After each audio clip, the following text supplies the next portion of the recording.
Hi there. Last week's episode was all about getting grandparents who help with childcare on board with sleep schedules and plans. I received several DMs on Instagram asking about babysitters handling bedtime. So I wanted to do a quick follow up to discuss babysitters and bedtimes. But before I dive in, I have a quick favor to ask. Next week is the 1 year anniversary of How Long Till Bedtime. If you've been enjoying the podcast, it would mean the world to me if you would take a screenshot of one of your favorite episodes and share it on Instagram. Be sure to tag me or text it to a friend. Thank you, thank you, thank you. Hi, I'm Allison Egidi, a pediatric sleep and wellness coach and a mom of two. I love to help parents find solutions. This is How Long Till Bedtime.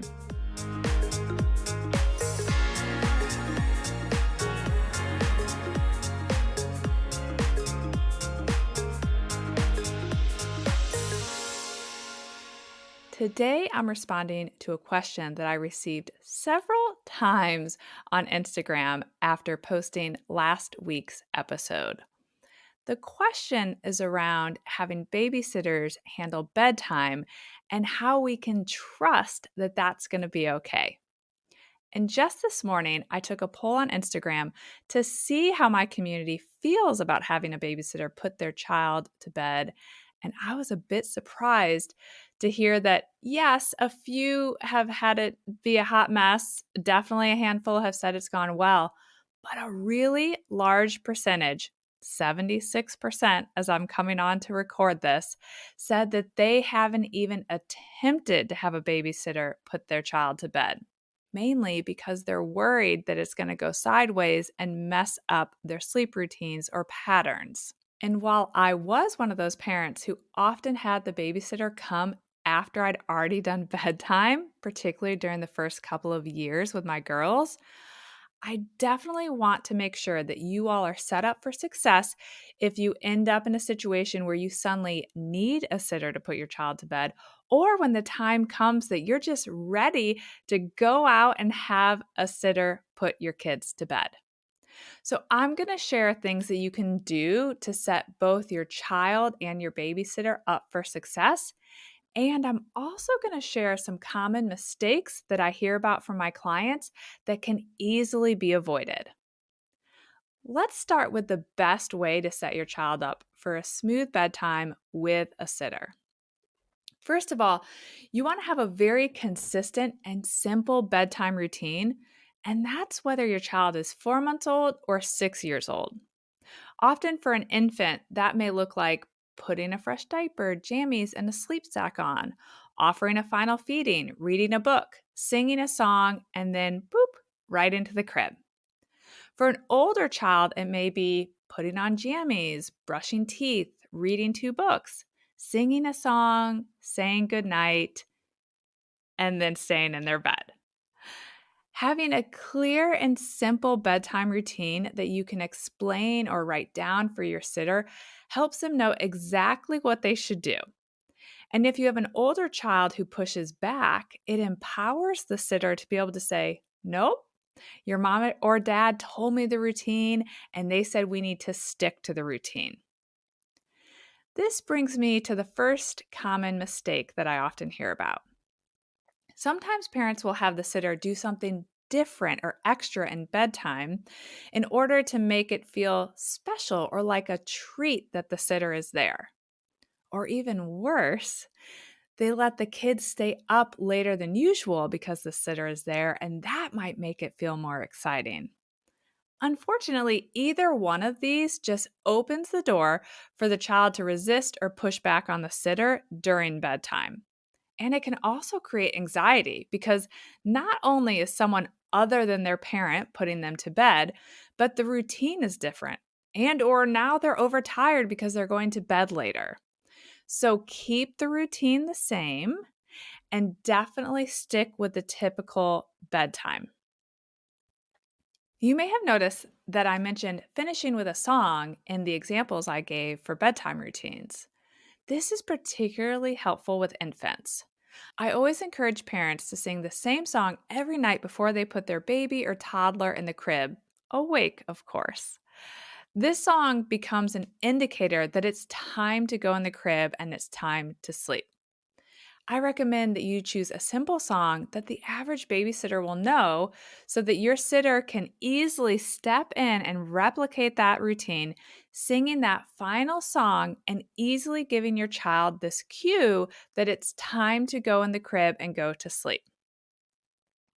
I also want you to decide in advance what you want the sitter to do if the routine and bedtime isn't going well. If your baby, who usually goes down easily, is suddenly resisting being put in the crib, do you want the sitter to still put them down and let them work through putting themselves to sleep? Or do you want the sitter to hold them and rock them to sleep and potentially even hold them until you get home? If you have an older child, do you want them to just continue returning your child to their bed? Or do you want them to keep checking in on them or to sit with them while they fall asleep? You want to have a backup plan for the sitter. Giving your sitter clear marching orders on what to do if things aren't going as planned is going to help them be more confident through the process.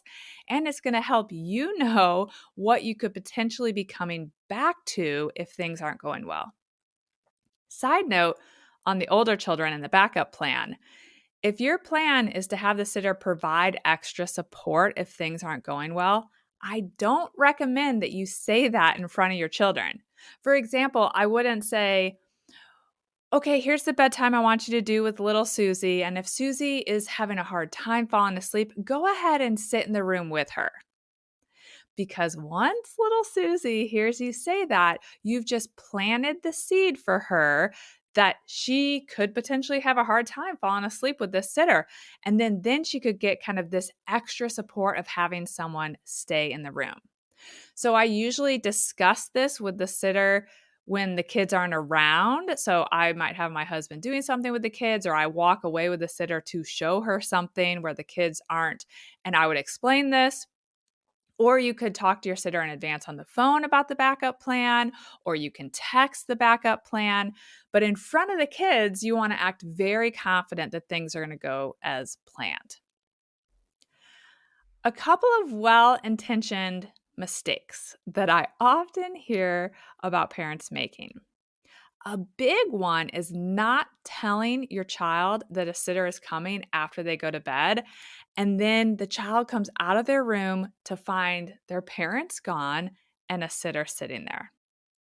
If your child is older than 2, or definitely if they are no longer in a crib, and you want to put them down before you leave, I have no issue with that, by the way. But if you want to put them down before you leave so that you don't even have to navigate the sitter dealing with bedtime, I definitely want you to tell your child that after you put them to bed, you're going to dinner, a party, a meeting, wherever it is you're going, and tell them who is going to be there while you're gone. This is particularly important for those kids who can leave their room. They might wake up, and even though 99% of the time they wouldn't leave their room, wouldn't it just be our luck that this 1% is the time you aren't there? So I've worked with several families who had a preschooler who had this happen. They walked out of their room and they unexpectedly found, let's say, their beloved babysitter sitting on the couch, someone they knew and loved, but they didn't expect it. And so it resulted in a lot of ongoing bedtime anxiety and resistance, because now the child is then worried that their parents are going to leave after putting them to bed. So always tell your child if you're leaving. For years, I often put my girls to bed before we left, and I would tell them, hey, after I do bedtime routine, I'm going to go do XYZ. And I would share, where was I going? When would I be home? Who was going to be babysitting? I would also share what would the sitter be doing while they were sleeping. So I might say she'll be downstairs just watching TV or doing her homework or folding the laundry. I just let them know what's going to be happening so that if they do leave the room, they're just going to find what I told them they were going to find. That really builds that trust. And so it makes it so your child doesn't have to worry that once you leave the room after tucking them in, something might change. I would also tell my kids not only when I would be home, but that when I got home, that I would open their door, check on them, and blow them a kiss. That can reassure some of the anxious children that are worried about when you'll be home. So I would say, I'm not going to wake you up. I want you to keep sleeping, but just know I'm going to open the door and blow you a kiss when I get home. The last piece of advice is to not call to check in on your child around bedtime. Sometimes parents promise their children that they're going to call or FaceTime them before bed. This so easily can backfire because it just reminds your child that they miss you. And you can often end up getting all this pushback for your sitter because it's but I want mommy or I want daddy because they just talked to you. It's kind of like having to leave a second time. So if you want to check in, text your sitter, but don't tell your kids you're going to call them before bedtime, and just let them know that you'll be ready in the morning to hug and play with them, and just let the sitter navigate putting them down to bed without you stepping in. So, to summarize this advice for you all, have a consistent and simple bedtime routine. Have the sitter implement the exact same routine and keep the typical bedtime. Tell your sitter how you want them to respond if bedtime's not going well. And don't leave without telling your child that you're leaving, if they're old enough to understand that. And if things don't go as planned, don't panic. Just be sure that you resume your child's normal sleep schedule and routine the very next day. They may need a quick reset to ensure that their one night off with a sitter doesn't trigger a regression, but you can do that really quickly. I hope this episode makes you feel a bit more prepared and confident when it comes to having a babysitter put your child to bed. Cheers to more date nights. Bye for now. Thank you for listening to How Long Till Bedtime. To learn how we can work together to improve your child's sleep, please visit sleepandwellnesscoach.com.